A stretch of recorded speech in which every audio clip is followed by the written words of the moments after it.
We were in the long potluck line at Jubilee when Charlotte said, "Have I ever told you the story about the gas in the car?" Charlotte, with her big heart and love of whimsy, is part of Jubilee. "Oh, I don't know," I said. "Tell me." "Well," she said, "I was in Jackson and I was coming back to Meridian and I only had a quarter of a tank of gas. And that car, when it was at a quarter of a tank, it was out of gas. That was just that car. And I prayed, 'Oh God, help me, help me, help me.' I tried to think of anything I might have to swap for gas because I didn't have a checkbook, I didn't have a credit card, and I didn't have any cash. I had a couple of quarts of oil and I had my rings. I thought, I know God can do miracles, but this is a car." But the whole way to Meridian, the gas gauge didn't move and I didn't run out of gas.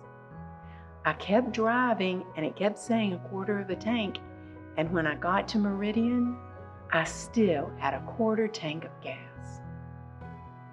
Wow, I thought, that's amazing. It's almost 100 miles. He might have appeared to her, the woman who was working along outside the city, like just a homeless drifter or an alien or refugee. She might have wondered, why do these people come? There's not enough food in this town to feed our own people. Why don't they just stay at home? When Elijah called to the widow of Zarephath, she was gathering sticks on the edge of town, a bit like we might pick wild dewberries on the fence rows of Mississippi, but hers was not a foray into foraging. She had done the pantry inventory. She was preparing to cook one more time. Their last meal, then she and her son would die. She was out of food and out of options. To Elijah the prophet, the woman might have looked exactly like what he expected from God's description. When drought crippled the entire region, Elijah's creek dried up, and God told him to go to Zarephath of Sidon and look for a widow there. Of all places, Zarephath of Sidon. Elijah's archenemy Jezebel was from, you guessed it, Sidon. Of course it was. So when Elijah saw the woman gathering sticks, he called to her and asked for help. "Would you bring me some water?" he asked. And he said, "Bring me, please, a piece of bread."